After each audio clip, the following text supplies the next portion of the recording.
تنجی او چی خیلی تنجی که همین ستا بخودم پرخوتایی سنی همه از فرادم پر خوشحال شده است کو ما آبوزینم مشکه شدیم یا تا با کدام آدمی خوشحال در حوض بیاب مشق میکند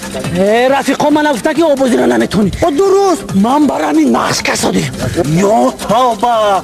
آخی حوض پر از آب میکنن اما سانجا بعد مشق میکنن